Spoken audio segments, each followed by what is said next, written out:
और आपका एक सेकंड और स्टार्ट हो रहा है, अब कीजिए। हेलो नमस्कार, मैं हूं विवेक सिंह और आपका क्रिएटर भैया पर स्वागत करता हूं। आज हमारे सामने मौजूद हैं जनसंवाद के संस्थापक इंजीनियर आशु झा, जो कि स्पेन के प्रसिद्ध विश्वविद्यालय से मास्टर कर रहे हैं। और आशु झा के बारे में मैं इतना बताना चाहूँगा से कि जब से मैं इनको जानता हूँ छात्र जीवन से, हमेशा ये सामाजिक कार्यों में चढ़ बढ़कर हिस्सा लेते हैं, भाग लेते हैं और उन तमाम छात्रों के मुद्दों को आवाज़ बनते हैं, उन छात्र के मुद्दों पर आवाज़ उठाते हैं जहां पर उठाना चाहिए। और आशु झा एक प्रखर वक्ता हैं। आज हम इनसे बात करेंगे उन बिहार के तमाम युवाओं के बारे में और देश के तमाम युवाओं के बारे में। और आशु झा जी एक बिहार के छोटे से शहर से निकलकर दिल्ली तक अपना वर्चस्व बनाए हैं और अपना नाम एक बनाए हैं अच्छे लोगों के बीच में। उनसे हम बात करेंगे। तो सबसे पहले नमस्कार आशु झा जी, आपका हमारे इस पेज पर, हमारे इस चैनल पर कि आपने हमें मौका दिया, तो सबसे पहले आपका धन्यवाद। बहुत बहुत धन्यवाद आपका विवेक जी और आपके दर्शकों का, जो अभी आपकी वीडियो को देखते हैं आपके दर्शक, उन सभी का धन्यवाद। बिहार से निकलकर देश की राजधानी तक आपने अपना पहचान बनाया। तमाम आपको कठिनाइयाँ मिली होंगी शुरू में, उसके बारे में आप क्या कहना चाहेंगे? देखिए, जब मैं बिहार के एक छोटे से शहर झंझारपुर से हूँ और झंझारपुर में भी बहुत संघर्ष करा है जीवन में, बहुत संघर्ष करके वहाँ से निकला। फिर पटना में एन कॉलेज बहुत ही बिहार का फेमस कॉलेज है, वहाँ से मैंने इंटरमीडिएट किया। फिर ग्रेटर नोएडा से मैंने बीटेक किया है और अभी स्पेन से जैसा अभी मास्टर्स कर रहा हूँ मैं। तो ये कहीं ना कहीं बहुत ही ज़्यादा चैलेंजिंग रहा। लोग बहुत सारे लोग सपोर्ट नहीं करते थे, बहुत सारे लोग सामाजिक कार्य को राजनीति से जोड़ के देखते हैं शुरू में। तो बहुत ज़्यादा कठिनाई हुई, बहुत सारी चीज़ों को सीखा, धीरे धीरे परिपक्व हुआ। और आप देख ही रहे आज किस तरीके से मैं काम कर रहा हूँ, चाहे वो ग्रेटर नोएडा में पेड़ पौधा लगाना हो, दिल्ली में सामाजिक कार्य, चाहे वो जनसंख्या आंदोलन को लेकर हो, आपने हमेशा आवाज उठाया जनसंख्या विस्फोटक पर एक कानून। अब देखिए, जनसंख्या नियंत्रण कानून बनाने के लिए मेरठ से लेके सहारनपुर, दिल्ली जंतर मंतर पे भी मैंने आंदोलन किया है। मेरे साथ बहुत सारी संस्थाएं ने आंदोलन किया है। तो मैं इसको बहुत एक चैलेंज के रूप में लेता हूँ। और समाज में आप कोई भी अच्छा काम करने जाते हैं ना, तो एक चैलेंज ही होता है जी। लेकिन उस चैलेंज को मैंने स्वीकारा है और आगे भी स्वीकारता रहूँगा। मैं बिहार से हूँ तो बिहार आगे जाके बदले, बिहार के युवा जिस भी क्षेत्र में जा रहे हैं, जहाँ भी जा रहे हैं, वो अपने आप को आगे रखे। जैसा कि मैं देखा आशु जी आपको जी, हमेशा छात्रों के लिए आप हमेशा प्रखर रहे, हमेशा उनके बातों को आपने उठाया, उनकी आवाज़ बनना चाहे। तो क्या ये बचपन से आपके अंदर ऐसा जुनून था या आपके बैकग्राउंड में कोई ऐसा नेता टाइप का था या क्या था? देखिए, मेरे बैकग्राउंड में कोई ऐसा नेता टाइप का नहीं है जी। लेकिन मैं राजनीतिक परिवार से जरूर आता हूँ, लेकिन उसको राजनीतिक परिवार नहीं कह सकते, उसको राजनीतिक कार्यकर्ता का परिवार कह सकते हैं। क्योंकि मेरे दादाजी जब तक थे तो कांग्रेस के कार्यकर्ता के रूप में उन्होंने काम किया। फिर मेरे पिताजी 1986 से लेके अब तक भाजपा के सिर्फ कार्यकर्ता है, नेता नहीं है। तो मैं किसी नेता के परिवार से नहीं आ रहा हूँ। बहुत सारे लोग कहते हैं कि इनका राजनीतिक बैकग्राउंड है, दिल्ली में लोग कहते हैं, मैं सुनता रहता हूँ। मेरा कोई राजनीतिक बैकग्राउंड नहीं है, किसी भी नेता का सपोर्ट नहीं है। मैं एक कार्यकर्ता का बेटा हूँ और कार्यकर्ता के रूप में ही लोग, जहाँ तक मेरे दादाजी से मैंने सीखा, उनको पढ़ा, मैंने पिताजी को पढ़ा और बहुत सारी चीज़ों को जो समाज में हमारी चल रही है, उन चीज़ों को सीखते हुए मैं आगे बढ़ रहा हूँ। तो कोई राजनीतिक सपोर्ट नहीं है। सामाजिक रूप से मुझे युवाओं के लिए कुछ करना है। छात्र के लिए आप देखिए, जब लॉकडाउन हुआ था, आप लोगों ने देखा होगा, तो रेड्यूस सेमेस्टर फी कैंपेन मैंने पूरे देश में रन किया था और उसको बहुत ज़्यादा सपोर्ट ट्विटर पे भी मिला था। बहुत सारे विश्वविद्यालयों ने अपने फीस भी कम किए थे उस कैंपेन के बाद। तो छात्र का जहाँ भी मुद्दा होगा मैं वहाँ खड़ा मिलूंगा। जब मैंने देखा था ये वाला जो आपने अभी बताया कि मतलब हमेशा छात्रों के लिए आवाज़ उठाना, तो आपने हमेशा आवाज़ उठाया हो, चाहे फीस की बात हो, चाहे लॉकडाउन में किसी का मदद करने की बात हो।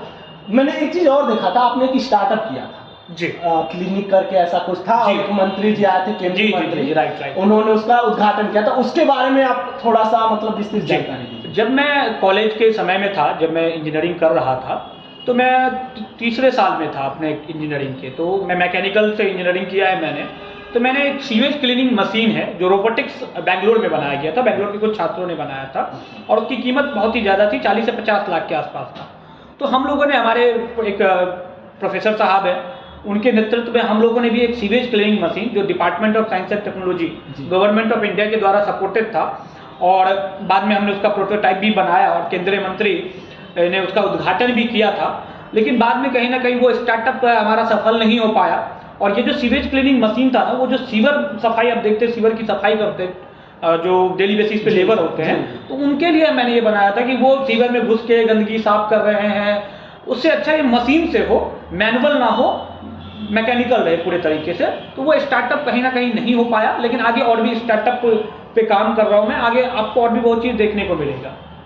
आपका मैं बस छोटे शब्दों में जवाब चाहूँगा कि आपका बिहार के युवाओं के लिए और सभी देश के, जो जैसा कि आप यूपी में भी कार्य किए, अलग अलग देशों, अलग अलग प्रदेशों में काम किए, ठीक है, अलग अलग देशों से आपसे जुड़े हुए हैं लोग सोशल मीडिया के माध्यम से, तो आपका बिहार के युवाओं के लिए क्या सोच है? मतलब बिहार के लिए क्या सोच है और सभी युवाओं के लिए क्या सोच है? जी देखिए, मेरा जहाँ तक सोच है युवाओं के लिए, तो मैं यही चाहता हूँ कि युवा इस देश का 65% आबादी है, और 65% आबादी अगर हम युवाओं का है तो हम युवाओं को भागीदारी भी मिलनी चाहिए, सामाजिक रूप से, आर्थिक रूप से और राजनीतिक रूप से। तीनों दृष्टिकोण से जब तक हमें अधिकार नहीं मिलेगा 65% आबादी के अनुसार, तब तक युवा आगे नहीं बढ़ने वाला है। जहाँ तक युवाओं की बात है, तो मैं चाहता हूँ कि युवा जिस भी क्षेत्र में अच्छा कर रहे हैं, कोई पढ़ाई में अच्छा कर रहा है तो बहुत ही ज़्यादा अच्छा करे, कोई युवा उद्यमी बनना चाहता है, कोई सामाजिक कार्य करना चाहता है, तो हर क्षेत्र में युवा अपने आप को ऐसे विकसित करे कि वो हमेशा नंबर 1 पे खड़े रहे। अब रही बात बिहार के लिए और बिहार के युवाओं के लिए सोच, मैं बिहार से हूँ और बिहार के लिए मेरा हमेशा से यही सोच है कि बिहार को टॉप 5 राज्य में देश के अंदर में लाना है। उसके लिए सामाजिक रूप से मुझे काम करना पड़े, आर्थिक दृष्टिकोण से काम करना पड़े, या मुझे उसके लिए खड़ा होकर मुद्दे उठाने पड़े, हर चीज़ के लिए मैं तैयार हूँ।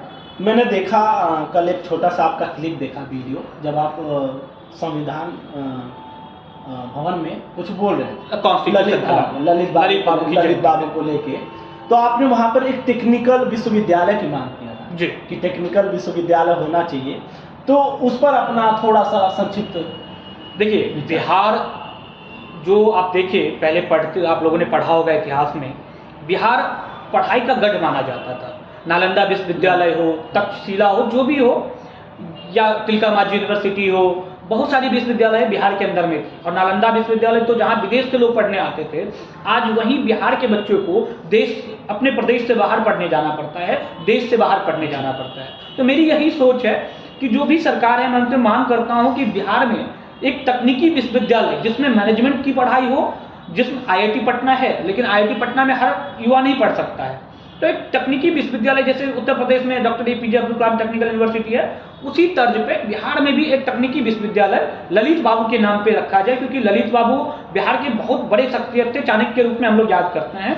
तो तकनीकी विश्वविद्यालय की डिमांड मैंने उस दिन किया था वहाँ। जी, जैसा कि आप बताते हैं कि बिहार एक अलग छवि के लिए जाना जाता है, जैसे नालंदा विश्वविद्यालय था, लेकिन आशु जी एक चीज़ और मैं आपसे कहना चाहूँगा कि एक कमी है वहाँ पर, कि जैसा कि बिहार की शिक्षा के बारे में ये कहा जाता है, कोई कोई ऐसा विश्वविद्यालय है कि 3 साल की डिग्री 5 साल में देती है, 6 साल में देती है।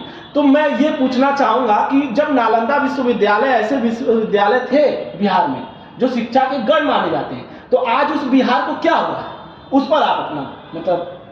देखिए, आज का बिहार और पहले का बिहार में बहुत फर्क है। आज का बिहार फिर भी पहले का जो बिहार था, जहाँ देश विदेश से, मैंने पहले ही कहा कि लोग आते थे, और आज का बिहार है हमें देश विदेश में जाना पड़ता है। तो उसका एक मुख्य कारण है बिहार की राजनीति, और बिहार की राजनीति इन द सेंस मैं कहना चाहूँगा जो जातीय समीकरण में बट गया, जिस कारण से बिहार का जो बहुत ज़्यादा विकास होना था वो नहीं हो पाया। अब रही बात, आप कह रहे हैं कि 3 साल का 5 साल में, तो शिक्षा व्यवस्था कहीं ना कहीं चौपट हुई है बिहार की। इसके लिए सरकारें भी काम कर रही है, और सरकार से मैं और काम करने की जरूरत है। नीतीश कुमार जी से तो मैं खास करके आग्रह करता हूँ कि बिहार की शिक्षा व्यवस्था को दुरुस्त किया जाए, बिहार के युवाओं को इंडस्ट्रियलाइजेशन बिहार में लगाकर, जो इंडस्ट्रियलिस्ट हैं उनको आमंत्रित करके बिहार में ही रोजगार मुहैया कराएं। रोजगार की बात आप किए तो एक चीज़ याद आया मुझे कि बिहार के ऐसे युवा हैं जो मध्यम परिवार से बिलोंग करते हैं, बहुत सारे युवा ऐसे जो कि मध्यम वर्ग से बिलोंग करते हैं। तो आपका मैंने एक चीज़ देखा था कि आपने हेल्प, मतलब अपनी तरफ से मदद या मानवता बोल दीजिए, कि आप मानवता दिखाते हैं कि अगर आपके बस में है कि किसी को आप एक थोड़ा सा हेल्प कर सकते हैं कि वो आसमान छू ले या जॉब ले ले, तो इस पर आप हमेशा कार्य किए हैं। लेकिन उन युवाओं के बारे में क्या कि जैसे बहुत अच्छे अच्छे युवा हैं जो पढ़ना चाहते हैं, लिखना चाहते हैं और अच्छा करते हैं, लेकिन आगे उनको सपोर्ट नहीं मिलता, तो वो या तो स्टार्टअप करते हैं या तो कुछ ऐसे सुसाइड कर लेते हैं, जो 1-2% बच्चे होते हैं डिप्रेशन में आकर। तो उनके विचार थोड़ा सा। देखिए, आजकल के युवा जहाँ तक है उनको डिप्रेस नहीं होना चाहिए। पहली चीज़ तो मैं यही कहूँगा, जीवन में क्या है, संघर्ष है, और संघर्ष ही जीवन है, हम लोगों ने सुना है। तो युवाओं के जीवन में आज जो सफल नहीं हुआ है वो मूर्ख नहीं है, कल वो सफल हो सकता है। आज कौन कहाँ है, कल कहाँ जाएगा, वो कोई नहीं सोच सकता, ये समझ से परे है। तो किसी भी युवा को डिप्रेस नहीं होना चाहिए।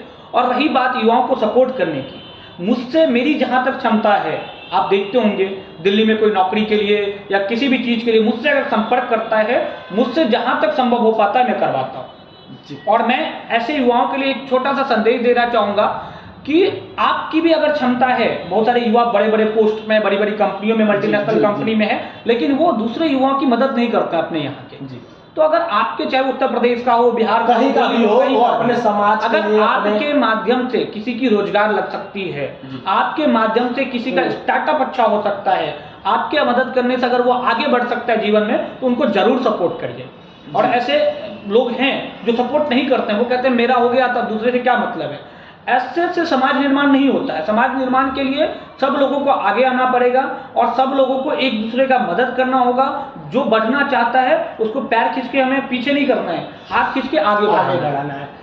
जैसा कि आशु जी ने बताया अभी, और आशु जी से हम बात भी कर रहे हैं और भी बात करेंगे, जैसा कि 62, 65, 71 के युद्धों में हालात ये हो जाया करते थे कि लोग फांसी पर चढ़ते थे, लोग शहीद हो जाते थे अपने देश के लिए। लेकिन आशु जी जिस तरीके से बोले, उससे मुझे ये पता चला, और ये मैं बोलता भी हूँ कि आज का देश जो है, अगर आप किसी भी कार्य में है, किसी भी जॉब में है, किसी विभाग में हो, चाहे शिक्षा हो आपका या चाहे डॉक्टर की लाइन हो, अगर आप अपने काम को ईमानदारी पूर्वक करते हैं तो वही देशभक्ति। एक चीज़ और मैं बताना चाहूँगा, इसमें जोड़ना चाहूँगा कि जहाँ तक आपने कहा कि बहुत सारे छात्र हैं जिनको पढ़ाई के लिए पैसे की अभाव होती है, ये होता है वो होता है, तो अभी हमने एक छोटा सा एक संस्था भी ओपन किया है, ज्ञान पाठशाला के नाम से। और इसका पहला जो हमारा सेंटर है वो बक्सर के मेन रोड में खुला है, जहां हम लोग पूरी तरीके से मुफ्त शिक्षा लोगों को मुहैया करा रहे हैं। वहाँ रवि स्वरूप जी हैं, वो ऐसे बहुत ही सारे टीचर्स हैं जिनके माध्यम से हम लोग वहाँ के युवाओं को, जो छात्र पढ़ने में अच्छा है, पढ़ाई नहीं कर रहा, तो हम 100 रुपये फीस में वहाँ पढ़ाई करा रहे हैं। और ऐसे पूरे बिहार में जहाँ भी मैं आपको जानता हूँ, आप जब छात्र जीवन में आए, मतलब कॉलेज परिसर में आपने प्रवेश किया, तभी से मैं आपको जानता हूँ और आपको देखा हूँ कि आपके अंदर वो जुनून है, वो देशभक्ति का जो होना चाहिए एक इंसान में। तो जैसे कि पर्सनल लाइफ पर आप आते हैं थोड़ा सा, जैसा कि बहुत सारे युवा हैं, गर्लफ्रेंड, बॉयफ्रेंड, ऐसे मतलब अब उसी में रह जाते हैं, तो ऐसे में आप उनसे थोड़ा सा अलग कैसे निकल गए? देखिए, आजकल का युवा है मस्ती मजाक में ज़्यादा बिलीव करता है, सोशल साइट्स का ज़माना है। और रही बात गर्लफ्रेंड बॉयफ्रेंड, इन सब चीज़ों में मैं बिलीव नहीं करता हूँ जी। क्योंकि अगर एक समाज में आपको भी एंजॉय करना चाहिए था, आप कहाँ से समाज सेवा और देशभक्ति को लेकर आगे बढ़ने का एक जुनून बना लिए, मतलब ये नहीं समझ में आया मुझे। अगर देखिए, हर युवा अगर एंजॉय करने लगेगा तो फिर ये देश की तस्वीर और तकदीर कैसे बदलेगी जी।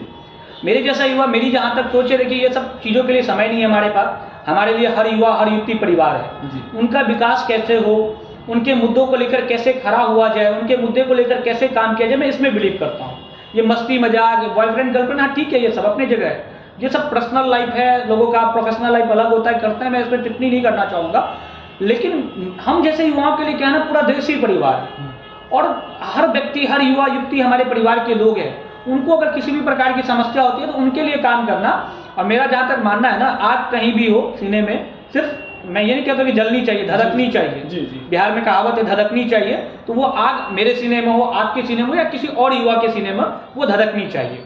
और हर युवा से मैं तो यही कहता हूँ कि मस्ती मजाक करिए, जीवन में अपने जीवन को जिए, उसके साथ साथ समाज निर्माण में भी थोड़ा सा योगदान दीजिए समाज निर्माण में। और भाई जहाँ तक रहा महिलाओं और युवतियों का और हमारे देश की स्त्रियों का सवाल, जिनसे पूरा देश है, कोई माँ, कोई आप किसी माँ बहन के बेटे हैं और कोई भी किसी का माँ बहन का बेटा है, और जिनसे पूरा संसार है, उसके लिए तो हमेशा सम्मान है। बाकी के लिए धन्यवाद। देखते रहिए क्रिएटर भैया। और आशु जी, आप